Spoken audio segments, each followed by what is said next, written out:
నమస్కారం. అమ్మా నాన్న టీవీకి స్వాగతం.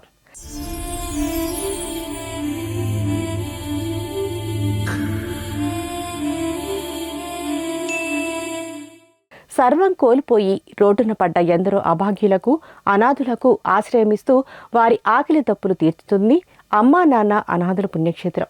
మానవత్వంతో స్పందించే మానవ దేవుళ్ల సహాయ సహకారాలతోనే ఇక్కడ జీవిస్తున్న 600 మంది అనాథులకు నాణ్యమైన ఆహారం అందుతోంది. అనాథులంటే ఇష్టపడే ఈశ్వరుడు ఈ పుణ్య ప్రదేశంలోనే శ్రీ సోమనాథేశ్వర స్వామిగా కొలువై ఇక్కడికి వస్తున్న భక్తుల కోర్కెలు సిద్ధింపచేస్తున్నాడు. అనాథులకు సేవ చేయడం కూడా అదృష్టంగా భావించే సేవామూర్తులు ఈ రక్షణాలయానికి వచ్చి వారికి తోచిన సాయం అందిస్తున్నారు. అలా కూర్మాల సిద్ధయ్య, సంధ్యా దంపతులు ఈ రక్షణాలయానికి వచ్చి ఆదిదేవుని సేవలో, అనాథుల సేవలో తరించారు. హైదరాబాద్లోని అశోక్ నగర్ నుంచి అమ్మా నాన్న అనాథల పుణ్యక్షేత్రానికి విచ్చేశారు కూర్మల సిద్ధయ్య, సంధ్య గారు. ముందుగా శ్రీ సోమనాథేశ్వర స్వామిని దర్శించుకొని వారి కుటుంబ సభ్యుల పేర్లపై వారి గోత్రనామమైన మిదనకుల, ఐనకుల, మూలకుల గోత్రాలపై ప్రత్యేక పూజలు జరిపించుకున్నారు. ఈ సందర్భంగా సిద్ధయ్య గారు వారి సతీమణి శ్రీ సోమనాథేశ్వర స్వామికి స్వయంగా అభిషేకం చేసి శంకరుడి సంపూర్ణ అనుగ్రహానికి పాత్రులయ్యారు. అనంతరం వారి వివాహ వార్షికోత్సవాన్ని పురస్కరించుకొని ఈ రక్షణాలయంలో జీవిస్తున్న అభాగ్యుల అన్నదాన నిమిత్తం కుటుంబ సభ్యులైన వివేక్, హారిక, సురేష్, మధులిక, రవితేజ, దీపిక, అద్వైత్, ఆయుష్, అద్విక్ల పేర్ల మీద జీవితకాల నిత్యన్నదాన పథకానికి తగిన విరాళాన్ని అందించడంతో పాటు రవితేజ, దీపికా గారి పేర్ల మీద వారికి తోచిన సాయం అందించి అనంతమైన ఆత్మ సంతృప్తిని పొందారు. ఈ సందర్భంగా సిద్ధయ్య గారు మాట్లాడుతూ ఇక్కడికి రావడం ఇదే మొదటిసారని, ఇక్కడ అనాథలకు జరుగుతున్న సేవల గురించి మాటల్లో వర్ణించలేమని అన్నారు. ఈరోజు మేము ఫస్ట్ టైం అమ్మా నాన్న ఆశ్రమానికి వచ్చాము. చౌటుప్పల్లో ఉన్నది.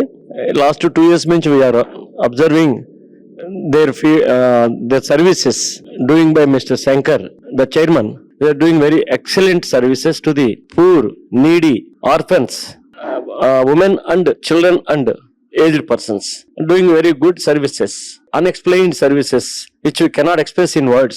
Really doing services with the graces of the God Arunachala Shiva.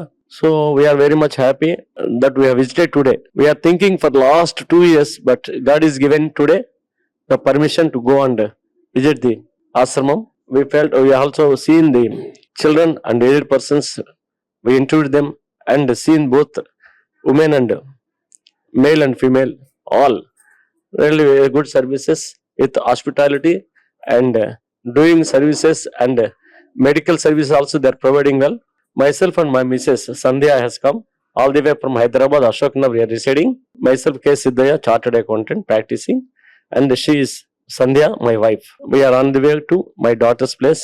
They are all doctors in Suryapet. In government services they are attending. My second daughter and the second son-in-law, both are doctors, Dr. Suresh and Madhulika. So I'm very much happy, and I wish Mr. Shankar will get more and more blessings from the God and their team and their workers and their employees rendering good service, very hospitality and respectful and very gentle way they are treating all the persons who are donors coming. They are also treating well. They are giving very good respects. So we are very happy for the services rendered by them. So I drop a word to my missus also. Arunachala Shiva, Arunachala Shiva, Arunachala Shiva. Om నమో భగవతే శ్రీ రమణాయ. ఓం శ్రీ నాన్న పరమాత్మనే నమః. ఈరోజు మేము అమ్మా నాన్న అనాథాశ్రమంకి వచ్చామండి. చౌటుప్పల్ అమ్మా నాన్న అనాథాశ్రమంకి వచ్చాము. అన్ని చూసాము, చాలా బాగుందండి. 5 floors. ఇక్కడ ఉన్న వాళ్ళని కూడా చూసాము. బిల్డింగ్ బాగుంది, అంతా బాగుంది. సర్వీస్ కానీ, కమ్యూనికేషన్ కానీ ప్రతిదీ కూడా చాలా బాగుందండి. ఇక్కడే భోజనం చేసాము ఈ పూట. ఫుడ్ కూడా చాలా బాగుంది, హైజెనిక్ గా, అన్ని విధాలుగా చాలా బాగుందండి. చాలా థ్యాంక్స్ అండి, మాకు ఈ అవకాశం ఇచ్చినందుకు చాలా థ్యాంక్స్ అండి. నాతో పాటు నలుగురు బాగుండాలని తలిచే సేవామూర్తులను శ్రీ సోమనాథేశ్వరుడు తప్పక కాపాడుతాడు. మానవతామూర్తులారా, మీలాంటి దయగల దాతలు చేయూత కోసం ఈ అనాథులు ఎదురు చూస్తున్నారు. కుటుంబ సమేతంగా ఇక్కడికి విచ్చేసి వారికి తోచిన సాయం చేసి ఆయురారోగ్య అష్టైశ్వర్యాలతో వర్ధిల్లండి.